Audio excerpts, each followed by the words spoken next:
So this is the admission of the corrupt state in Britain with the conservatives. Look at this one. Financial Times is saying, running the main front page piece, an admission that David Cameron deluged Whitehall, that is the UK central government department's permanent staff. So Cameron deluged Whitehall in Green Seal lobbying bid, files show.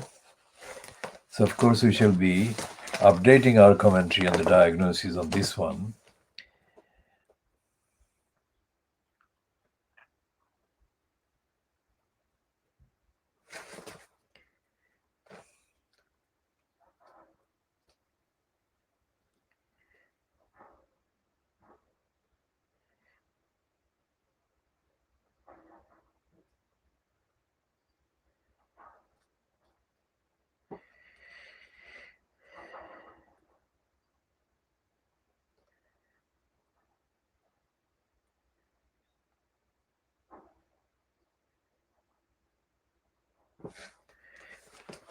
No, the piece about the Bank of England's forecast of economic growth, so-called, is very, very irresponsible and misleading. We shall talk about that as well.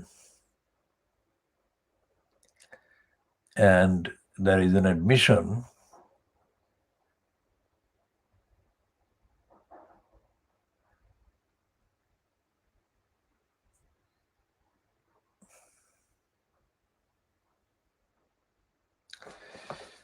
that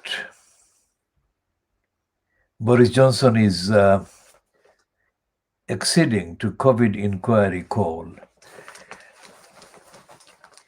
And there are other items we shall be coming back to on the Financial Times. And there is a piece about America, Biden's administration confronting Western disunity over the pandemic. And we shall have a longer look at that one.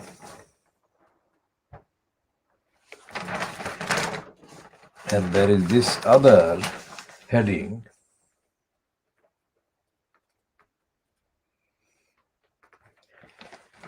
to the piece written by Catherine Fish. Is it Fishy? How to pronounce that one? We shall check on the pronunciation. Europe's phantom political center risks fueling populism. What she's admitting, in effect, is almost similar to, but not anywhere near, what we have said about the Labour Party being murdered, politically murdered by Keir Starmer. She's saying that there is no political center in Europe. That is like the Labour Party being murdered in Britain. And not necessarily as a center, but as a political organization.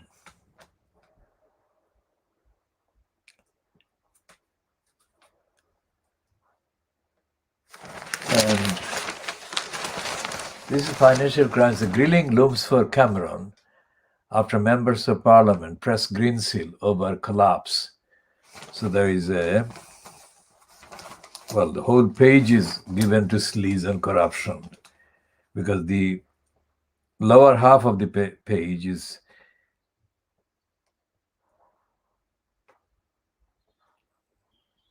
about Gupta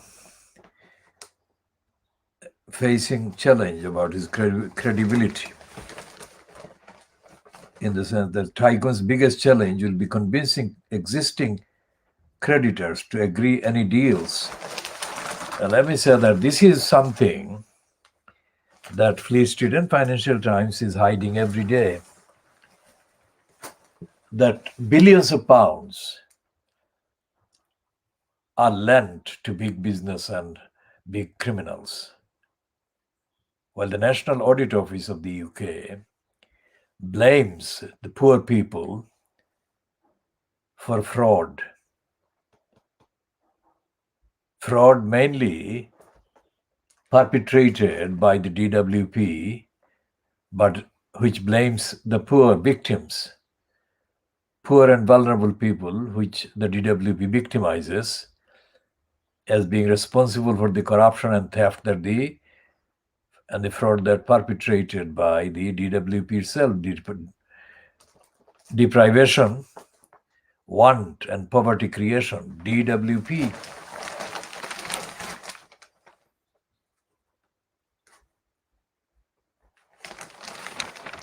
And the so-called back to office after pandemic opens transatlantic divide, say the financial crimes.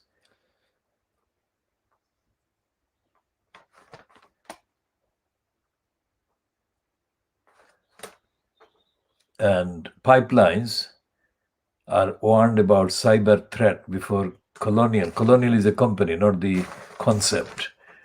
Attack. And Haque leads to panic buying at Southeast United States petrol stations.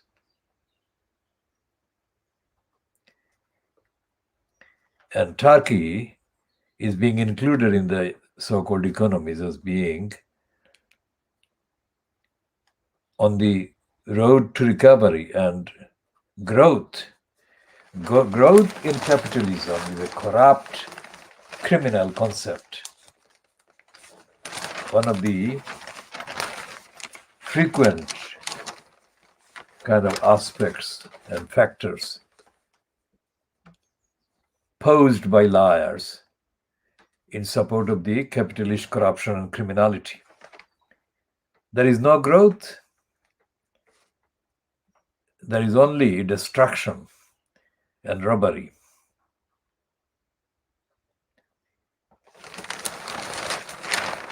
And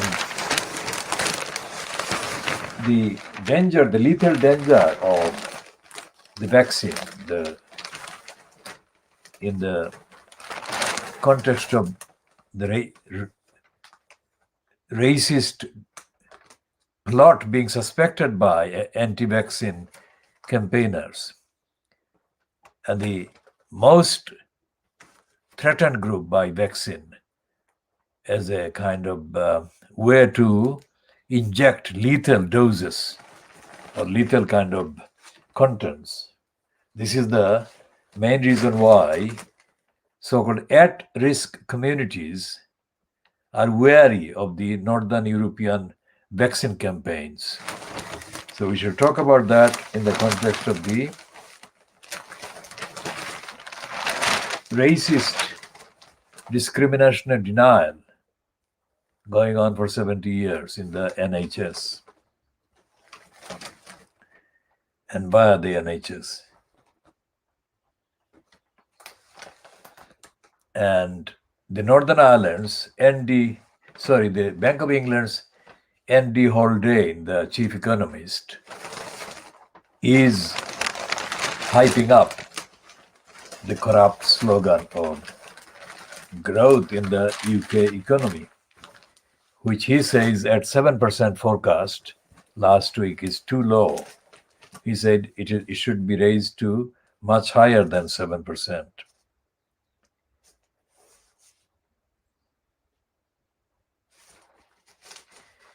Now, in the Star, which is one of the most lightweight of the lightweight Fleet Street, the heading trailer is saying something that is capable of giving the wrong impression that it is not a lightweight paper at all. This column by the racist Don Newsom, her column is headed inside as one can now have a right royal legover. Now, legover is a colloquial, let's say, for sexual intercourse.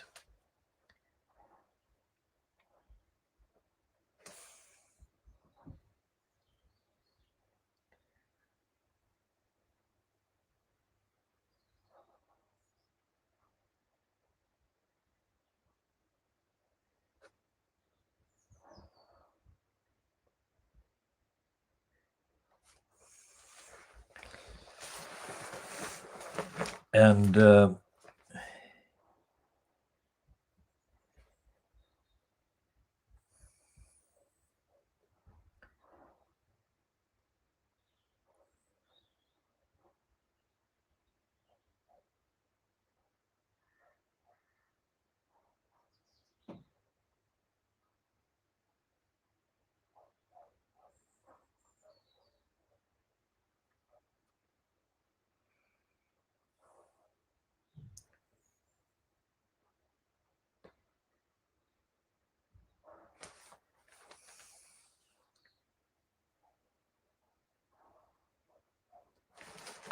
so Don Newsom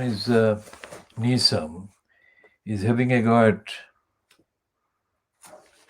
Meghan Markle and repeating the racist Pierce moron, calling her a liar.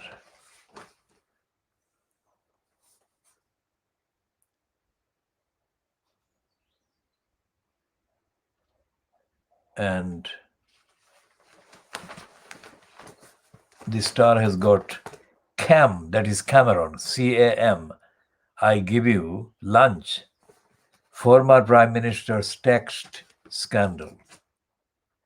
Now, this is not a scandal, this is a crime being hushed up and the crime being denied. I mean, he committed serial crimes. When he started committing serial crimes, right from the word go, when he got installed as the so-called frontman for the Conservatives.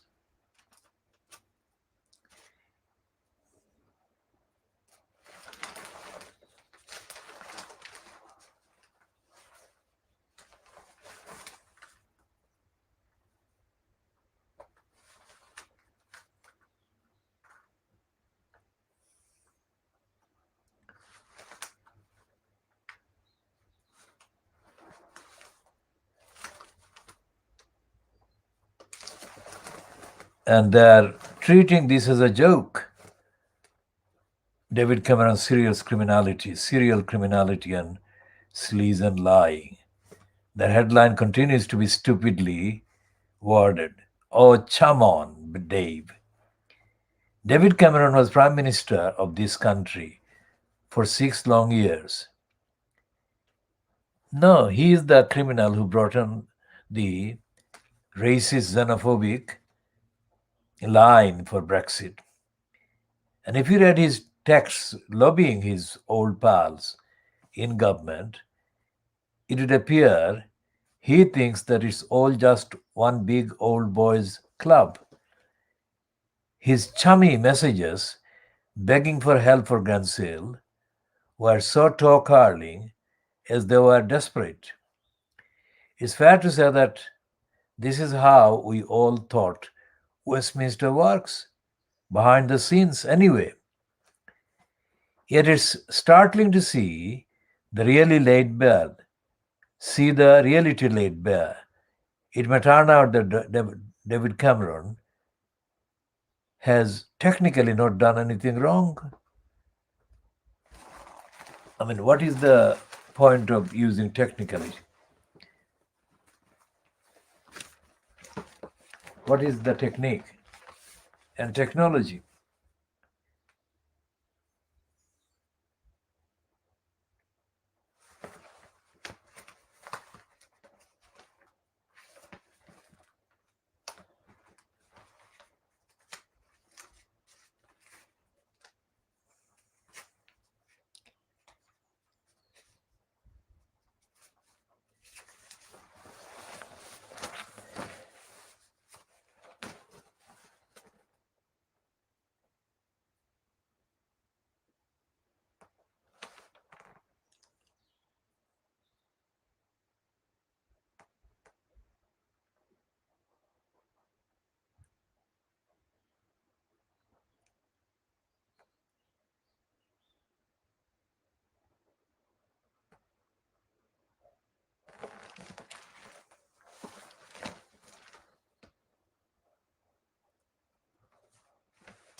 So there is a 2-page spread about Adele, the singer, and her estranged father, the relationship with her father.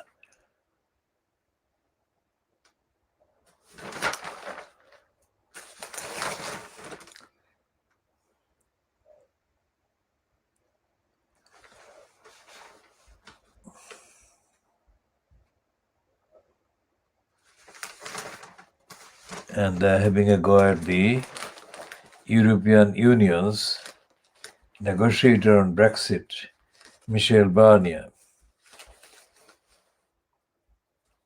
I mean, he's no longer a negotiator, but they're going backwards because that always has their gullibles following.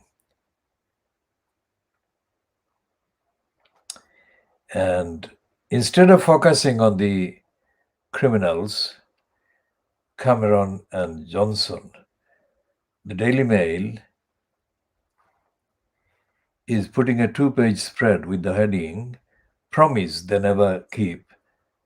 And in that they picture Tony Blair, David Cameron, and of course Theresa May.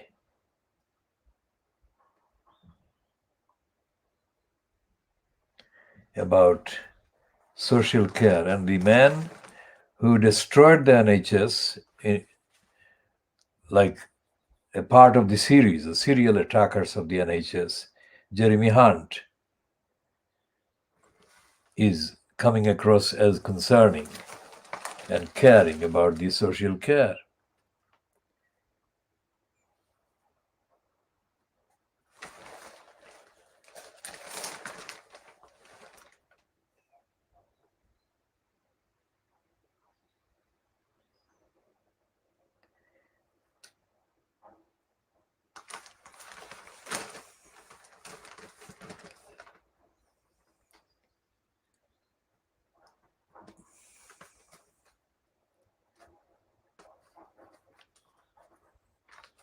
And this sketch by Henry Deeds is outrageously overblown kind of praise and adulation for Brenda the Queen at her formal appearance yesterday as the courier of Johnson's Queen's speech. Isn't her speech, was it? And they're claiming this as an expose on Cameron. Cameron's 62 messages to former colleagues pleading for help for his now disgraced paymaster signed Love DC. And Greensill says, I'm no fraudster. Of course he's not a fraudster. He's a thug. He's a robber. He's a looter. When he can loot the country, I mean, how inappropriate for the looter to be relegated to just being a fraudster.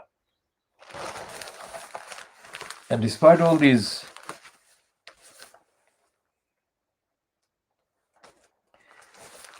big kind of headings and big kind of splash, the Daily Mail is not attacking the real criminals responsible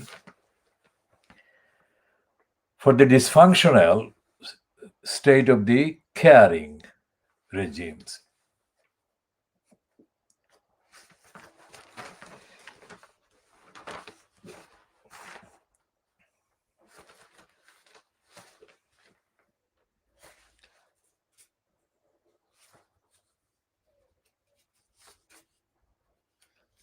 Because the ideology that the conservatives exist to promote is the ideology of robbery and theft of the society. That's the ideology. And it has been confirmed most recently by Boris Johnson, not only boasting about greed being good, but connecting the so-called achievement about the dealing with the COVID vaccine and the whole COVID-19 crisis in Britain. Johnson claimed The success, he claimed, was due to greed. He said it openly. So it's not kind of some complicated interpretation which I am making of his statement. He said greed is good. It's like Satan being in charge and telling people that do evil, that is good. And there is no outrage from the so-called free press or the press exercising freedom of opinion, freedom of speech. Most certainly none from Keir Starmer, who we have identified as the political murderer of the Labour Party.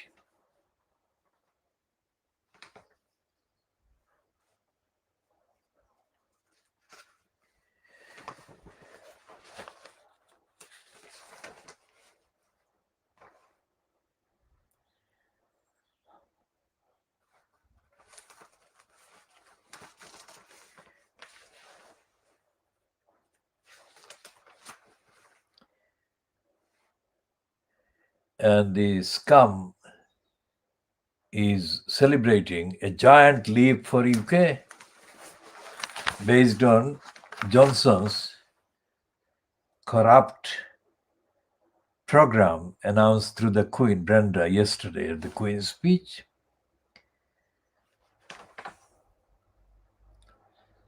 And it's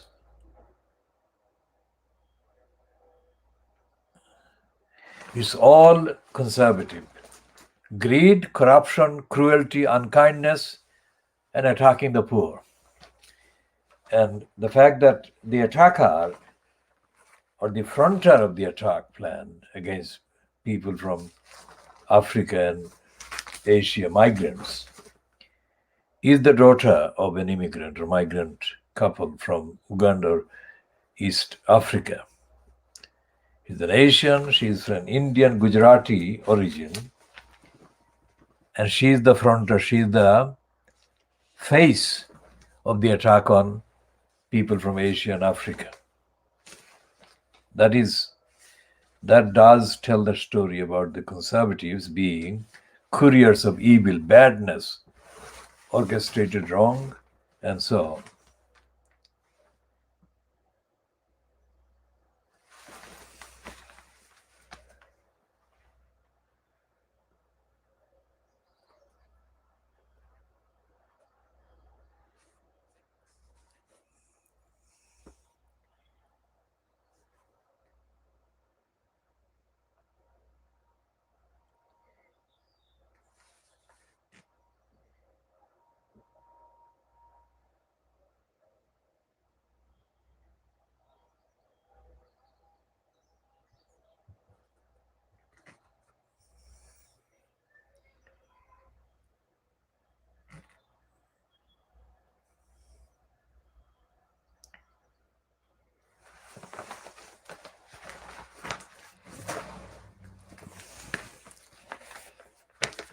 And the scum doesn't have anything that we can actually put before the camera, really.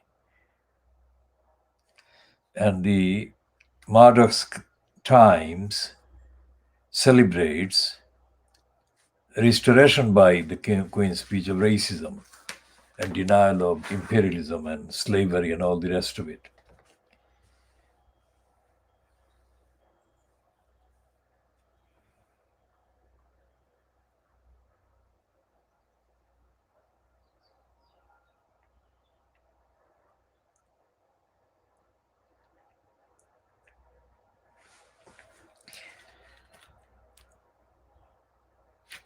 It says that student unions will be legally obliged to protect freedom of speech for the first time and could be taken to court by cancelled speakers, the government has announced. Now, this is the first time. So, this is a new racist measure.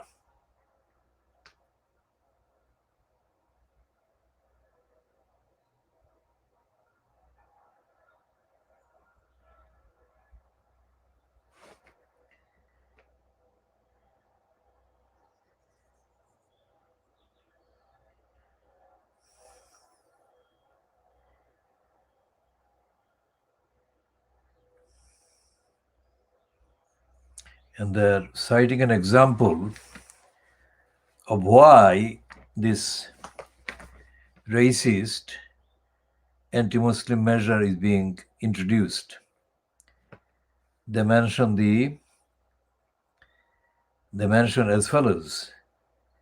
The Department for Education highlighted examples where it said free speech had been restricted, including Bristol University Jewish Society being charged nearly £500 in security costs to invite Israeli ambassador to speak, and academics signing an open letter in 2017 expressing opposition to the Oxford professor Nigel Biggar's comments that British people should have pride as well as shame in the empire. A university's UK spokeswoman said universities are rightly already required by law to protect free speech and academic freedom, and they update their policies on this regularly.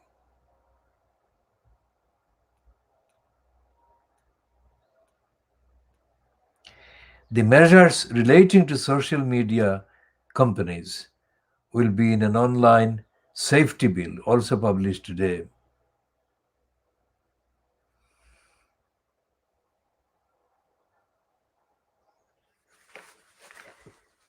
And we shall be looking at that topic.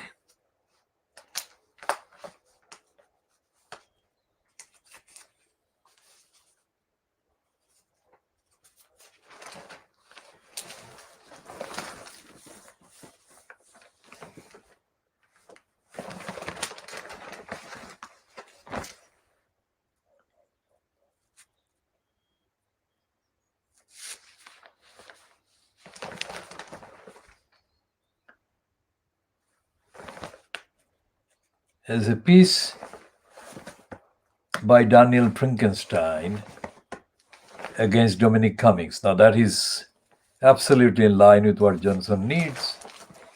Any attack on Cummings now is very useful for Boris Johnson.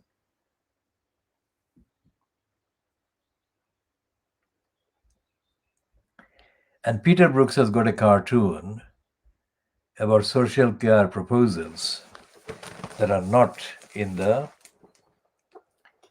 Queen's speech. The Queen's speech is the name and the title of the government's plan, legislative plan, list of laws that they are going to bring into existence.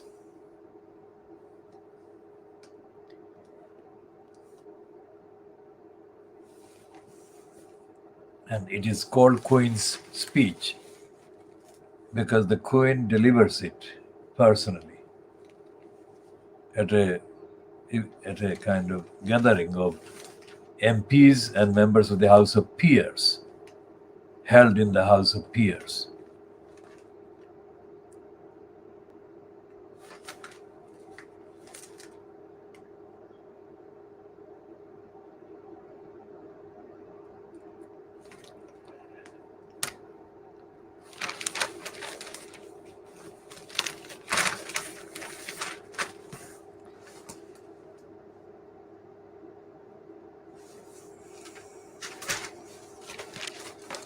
So is Matthew Paris up to it? Has he got anything significant to say?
So this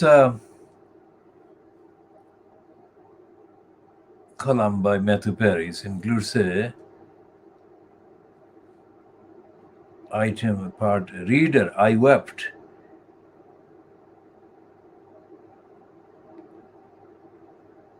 And he wept about the American bombing of Japanese and about the character that is featured in there. So I'm not going to read that one,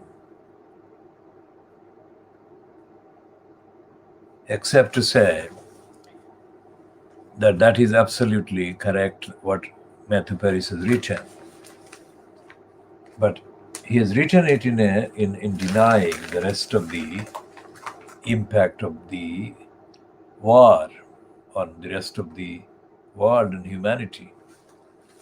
We shall come back to Matthew Paris and that piece and the business of war.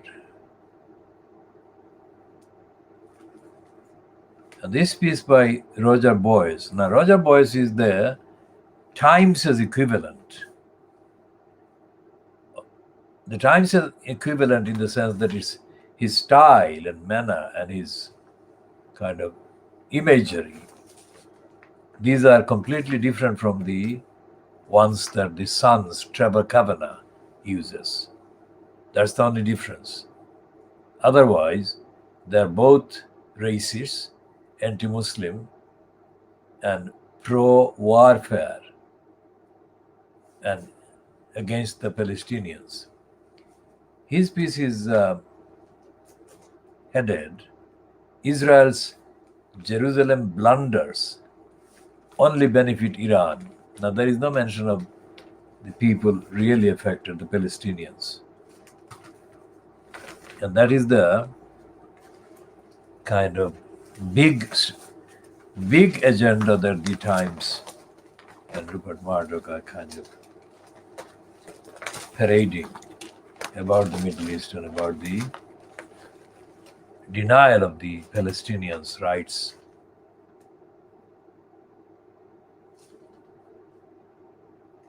Now, here is a heading which is completely misleading and a complete piece of lies, double lies. Because the so-called new policy on housing is being condemned by both wings of the Conservative Party. But they're both wrong, and the policy itself is wrong. And it's about the contractors and builders rather than the people who need housing.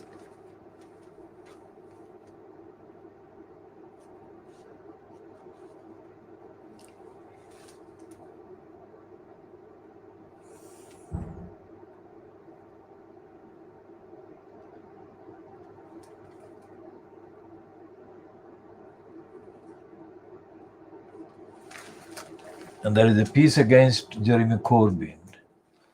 This piece is by a report from a court hearing. And it's headed very much against Corbyn. I mean, it's such a natural kind of type of wording that they can use against Corbyn.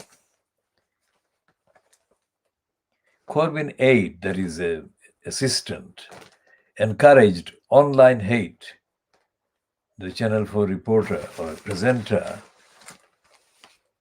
Rachel Riley, has claimed in a court case hearing.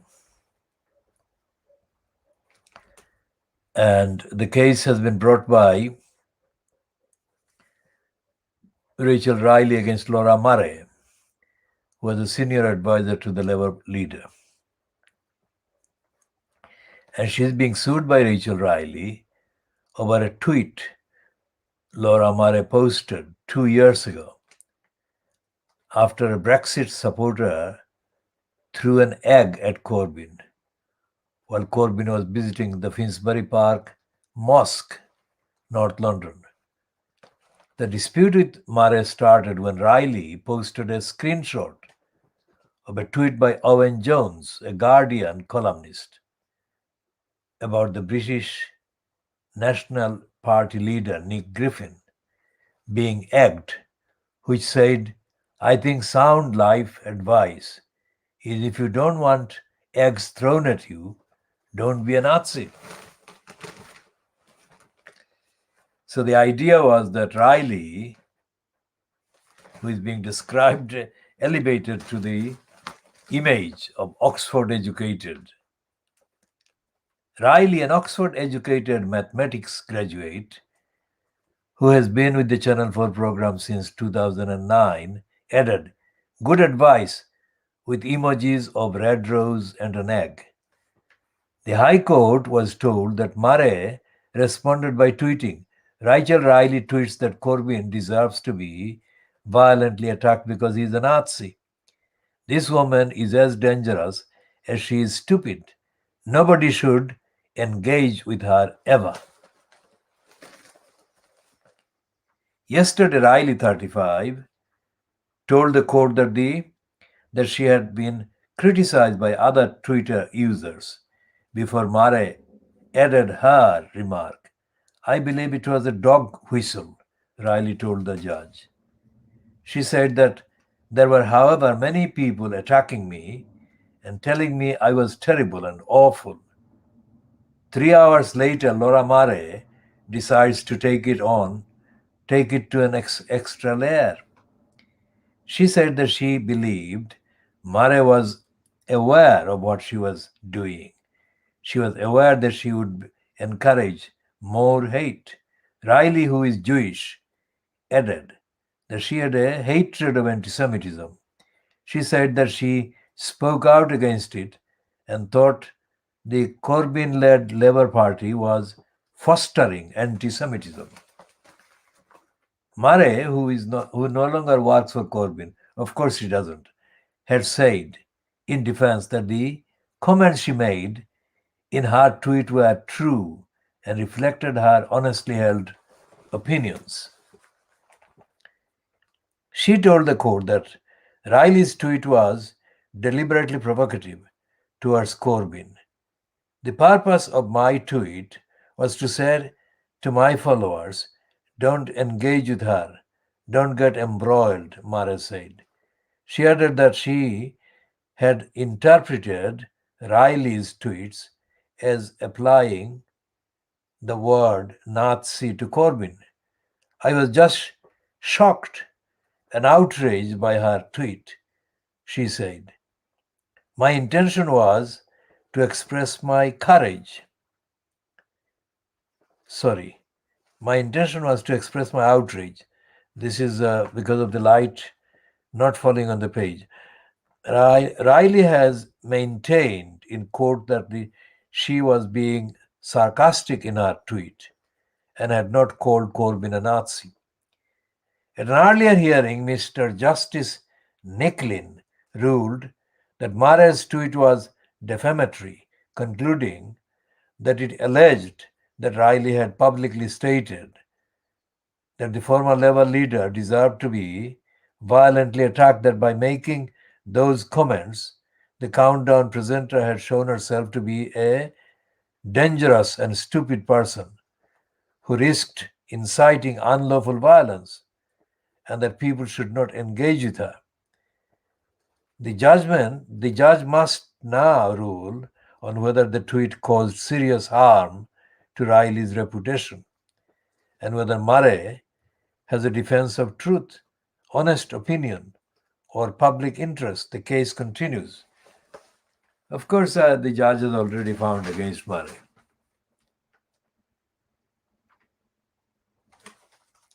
Now, there is this 2-page piece mainly about children's safety online.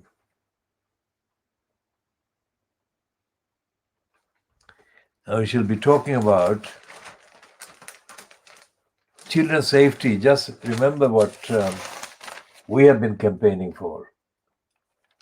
And we shall read some of it in the context of the campaign that we have been running, called Justice for Shamima Begum and the other children that were let down and betrayed by Tower Hamlets Council, which neglected to discharge its safeguarding children duties before these children were targeted and led astray in the way that they did get led astray. And we have been saying this about the regime, the mayor regime in Hrs Council, between the period late October 2010 until February 2015, and then from February 2015 up to now. Because the girls that were targeted for going to Syria, radicalized and whatever, no details are available. We don't know what the contents of the targeting was or what the actual words used and the methods used were. All we know is that publicly it has been admitted that Sharmina Begum, not Shamima Begum, Sharmina Begum, who was the first one to leave the UK, leave London, and go to Syria, had been directly in contact with two women described in the Wikipedia entry about Sharmina Begum. The two women described by the East London Mosque as belonging to the Sisters Forum. And the Sisters Forum is described in the Wikipedia entry as referring to the Sisters wing of the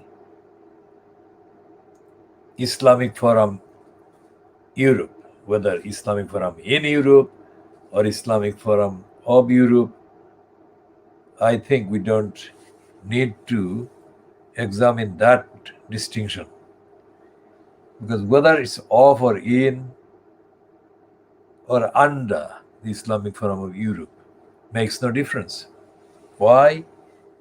Because the location and the engagement by these two women as operatives continued, whether they were called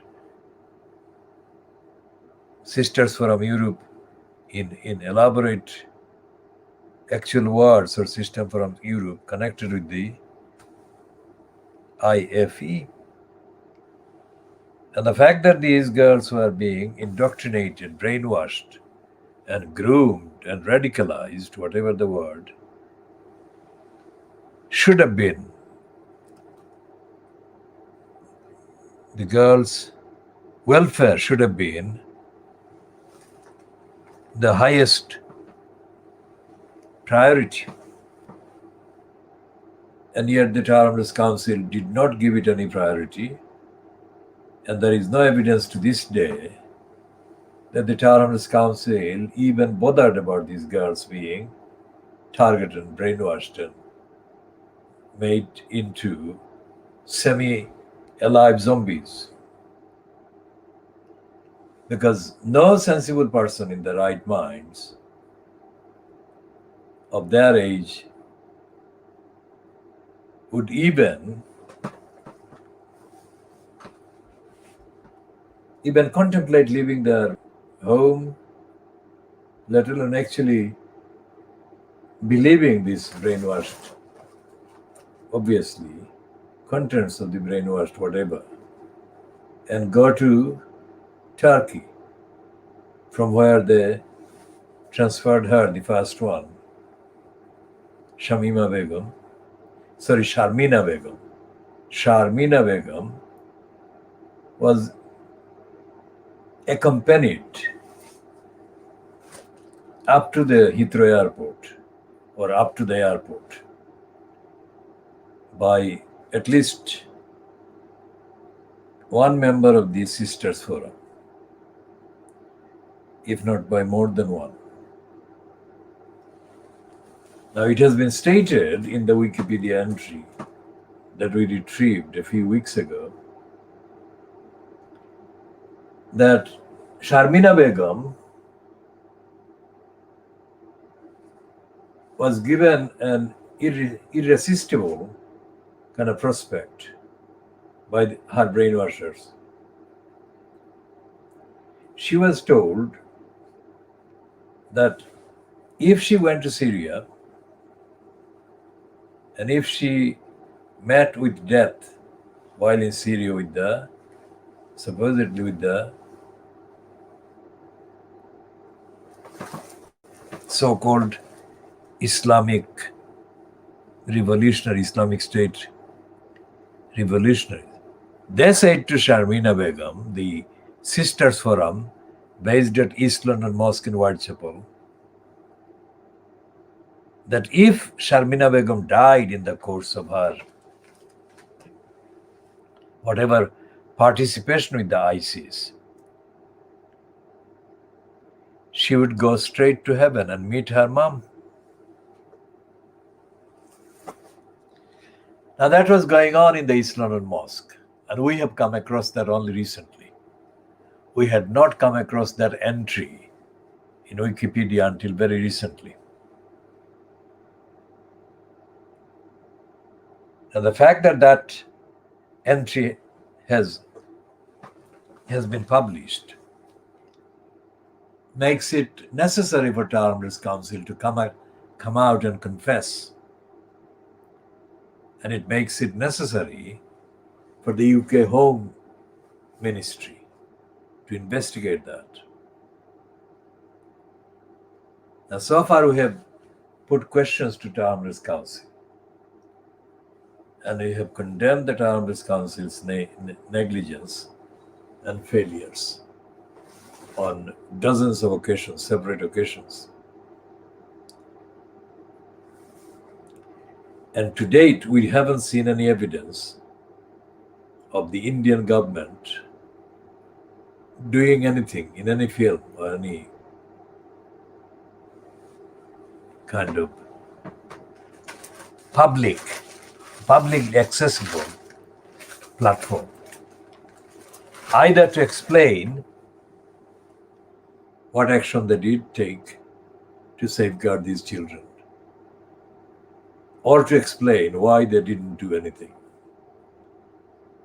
And they haven't done anything. They have not explained that they've done something, and they have not explained why they haven't done anything.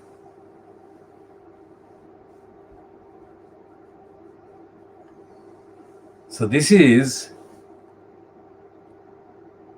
the kind of thing that safeguarding children, this one in the Times about the safeguarding children duties concerning the harm that children may be caused, or